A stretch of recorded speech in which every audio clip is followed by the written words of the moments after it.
Hi, everybody. In this episode of the Driven Podcast, we're going to talk to Sally Ridings. Sally has been a member of our gym for 2.5 years. She's made a lot of progress, but she also has had a lot of challenges. So I'm really excited for you to meet her and learn from that. So sit tight and hope you enjoy this.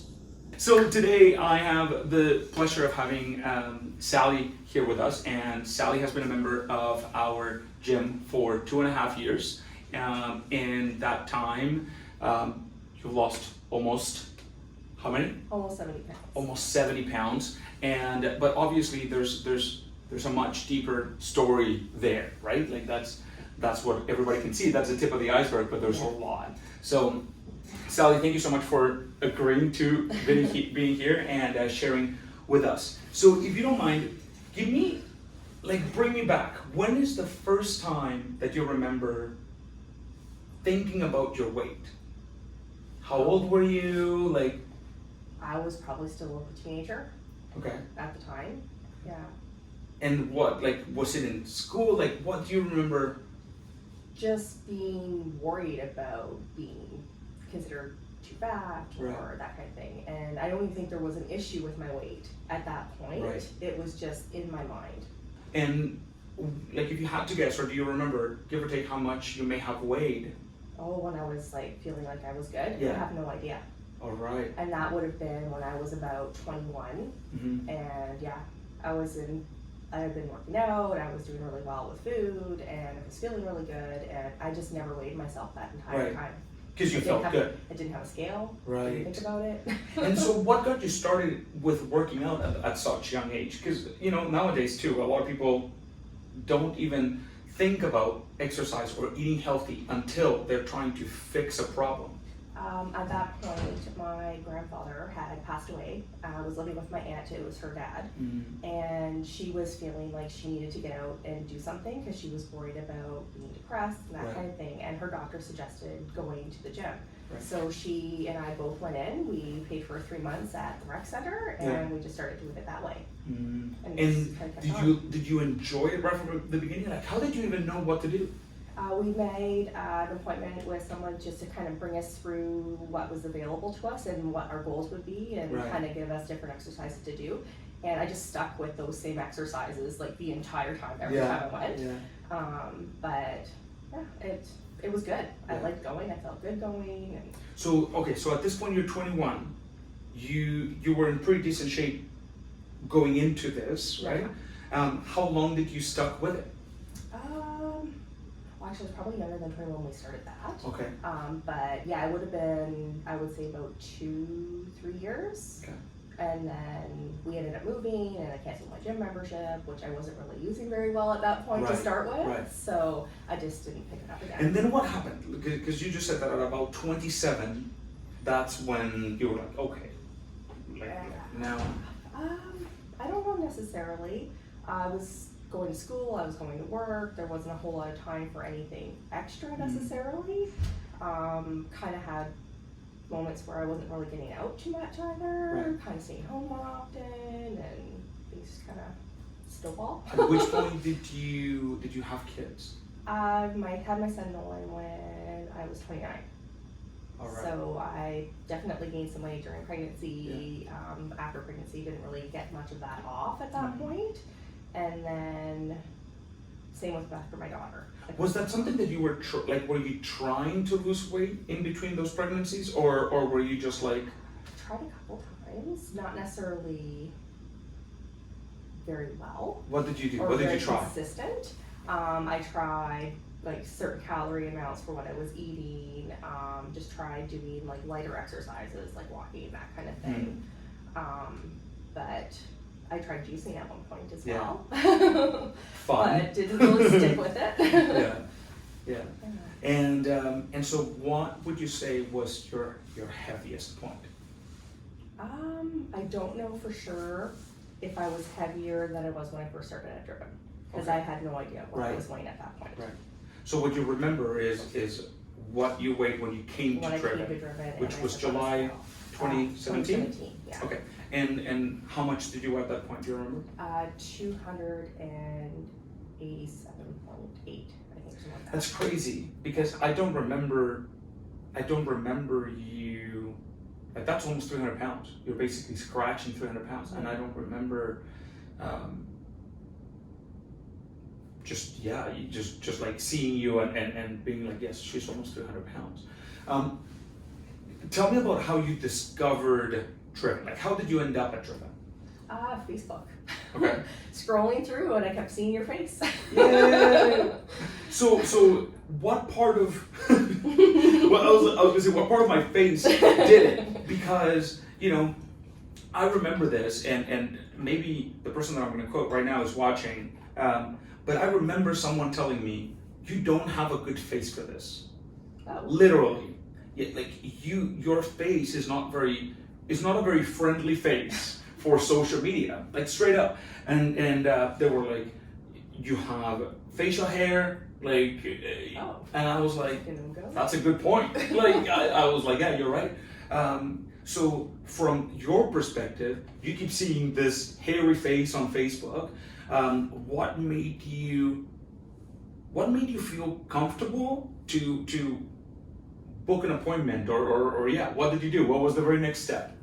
Well, I clicked on it a couple times, kind of read some of the stuff that you were posting. I don't remember exactly what I read at this point, but I don't know, it just seemed to click.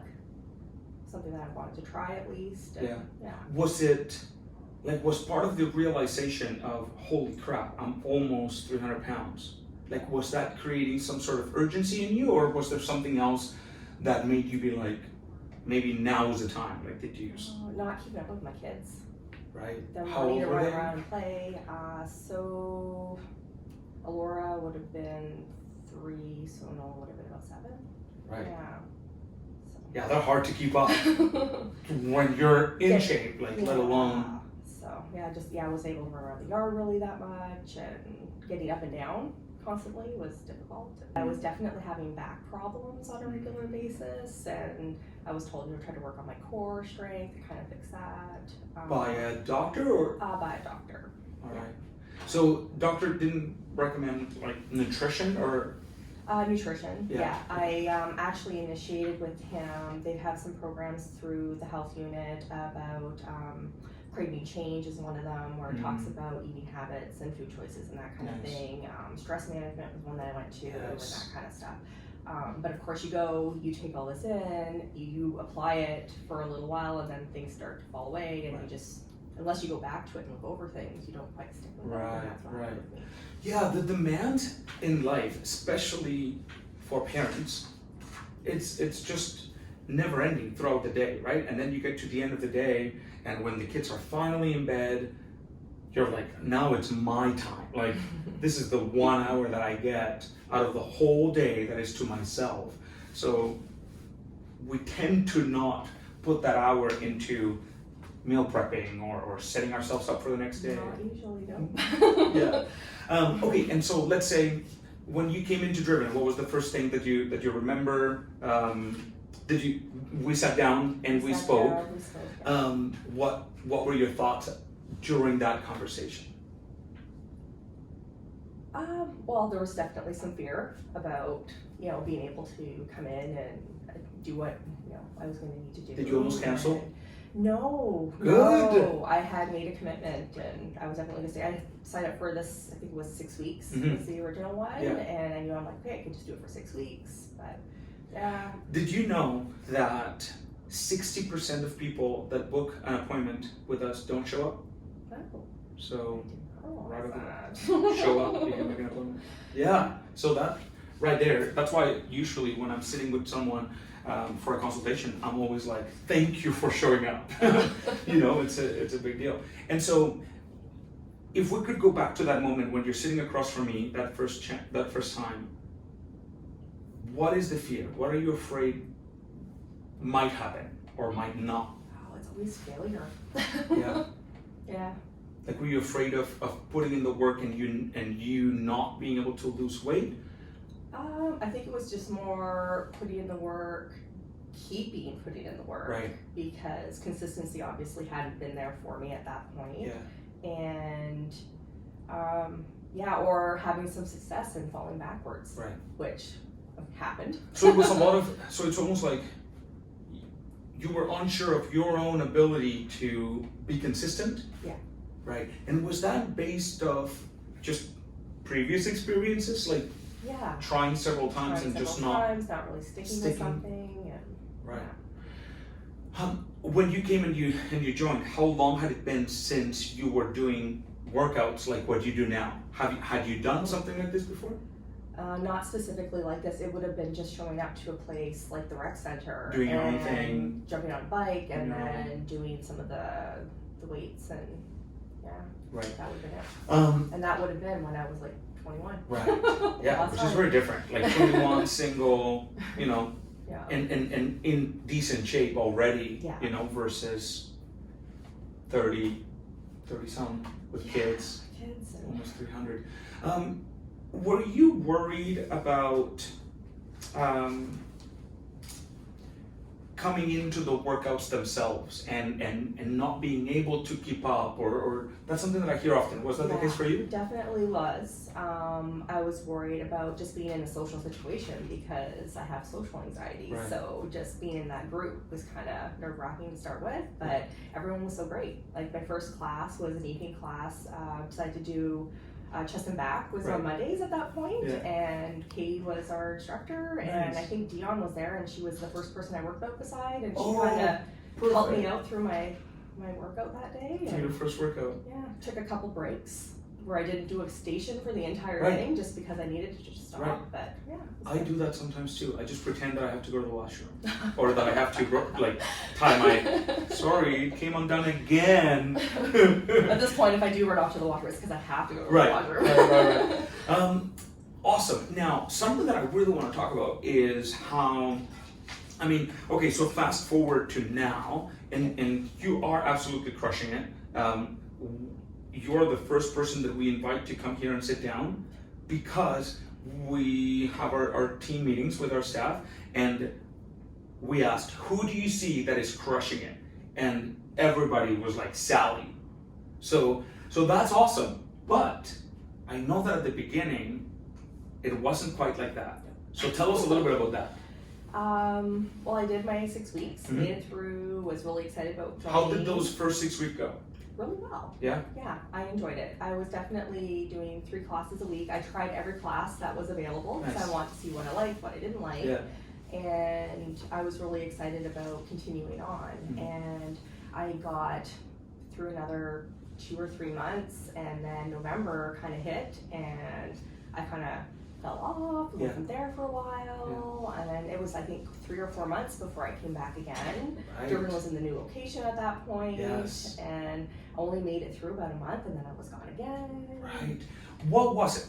Like, was stuff going on in life that just kept pulling you out of your routine? A little bit, definitely, you know, personal stuff that I was going through and thinking that I kind of had to go in versus maybe going and working out and working through my own stuff.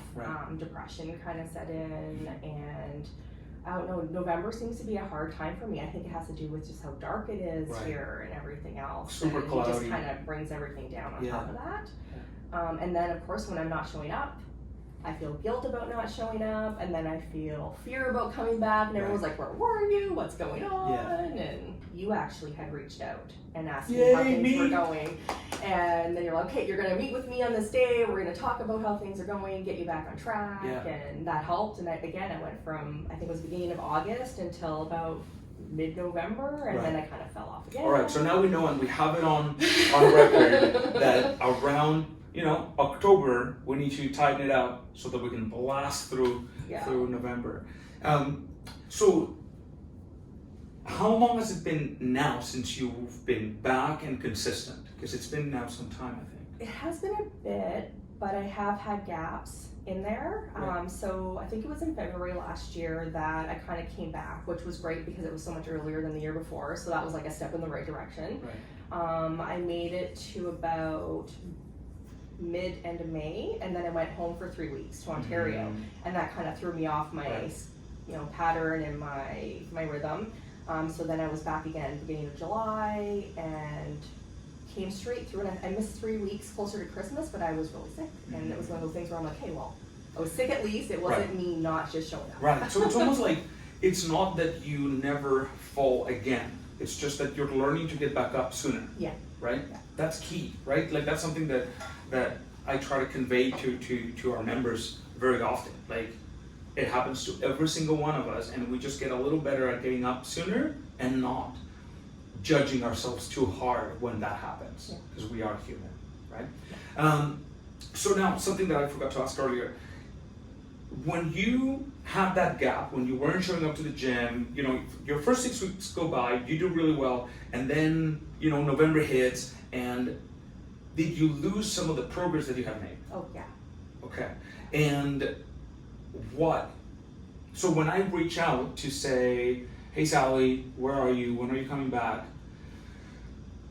Was that, like, were you embarrassed or afraid of coming back and sort of phasing that you had gained back, or did you feel? There was some fear there for sure, but I think just the fact that you had reached out kind of took away that embarrassment necessarily, like that might have been there. Yeah. All right, so now today you are 70 pounds down. What do you find you are able to do now that you weren't able to do at the beginning? Food. I get back on track a lot faster if I do kind of fall off what my plan is.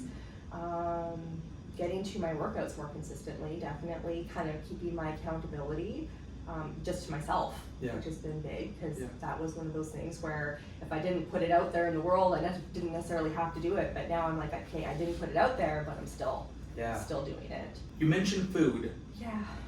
Food tends to be the most difficult part of this journey, right? It's definitely the one that makes the biggest difference, I find, and the one that I definitely struggle the most with, for sure. You know, the good thing is every single one of us, that's the case, right? So what I like is that whenever someone says, you know, my problem is I just really like food, I'm like, don't worry, that is every single one of us. Yeah. Like, what does a regular day of food look like for you now? Yesterday, what did you? Yesterday. You're gonna be like, oh no, don't ask me about yesterday. So there's definitely a mix. It's not completely healthy foods. So toast with peanut butter, bowl of fruit, and I have a chai latte for breakfast. Nice. And the lattes with like concentrated Tazo chai tea stuff, so there's definitely lots of carbs and sugar in that, but then I'm going with coconut milk to kind of bring down the calories for that specifically. Nice. For lunch I had like a half a sandwich with like beef and cheese on it, and then I had cucumbers and tomatoes and grapes. And then for dinner, so half a sandwich. Yeah, I was trying to keep the carbs. Were you planning on something for dinner, or what did you have after? We did have, there we go. My son wasn't feeling too well, so we ended up having chicken soup for dinner. So I had crackers in there, like this pretty lots of crackers. And then we had leftover cake from my daughter's birthday, which was on Monday, so I had a slice of cake. Awesome. That is, so I'm really glad that yesterday was like that, because if it had been perfect, then anybody watching may be like, oh, see, I don't like broccoli. Oh. That's why I can't make the progress that you've made. But you literally had cake yesterday. And I love that. It's my mother-in-law's recipe that she uses for all her birthdays, and so it is extremely carb and calorie loaded. Like if you take like a regular slice, it's like 300 calories right there. So Nice. I think that is key. That you know, and that's why I'm so happy that we can do this, because if anything, at least we can convey that you don't have to be perfect. You don't have to have this superhuman willpower, and you don't have to like cross your fingers and hold your breath through this journey. In fact, that's a sure way of not succeeding, right?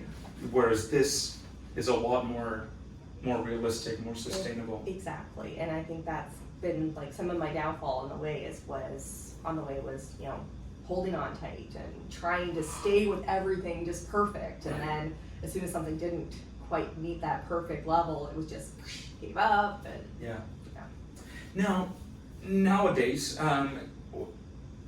something else that that I'd like to talk about. I mean, you've been with us for 2.5 years. It is not cheap to come to a gym like ours, right? Why do you continue to come to our gym instead? Like, I mean, there's options in town that I think are like $5 a month, or $5 every 2 weeks or something like that. To you, why is it that you've been with us for so long? The atmosphere when you go to the gym, even if there's like very different classes compared to like Zumba or Strongman's Zumba or one of the weight classes, it's still a great atmosphere no matter what. The trainers obviously make a huge difference with that, and being able to reach out to you guys when we're feeling stuck has been fantastic. And then just the members, like the support page. You read. I don't necessarily post very often. I'm not a frequent poster on any kind of social media, but just seeing everyone else's comments on their journey, and you get inspired by so many people. You get motivated by so many people. Of course, the when someone posts, an on-scale victory or something like that, or even a scale victory, it's great. But I can't tell you how proud I feel when someone shares that they're having a hard time. Because so much more difficult. It is so hard to ask for help. Yeah. And when people post in our group and they say, I'm struggling, it just tells me that we're doing something right, because at least we are keeping this environment open, supportive, non-judgmental, safe enough that we all feel we can lay it out there and nobody's going to make fun of us or anything like that, right? Awesome, Sally. Have you noticed your progress in your journey have an impact on your family?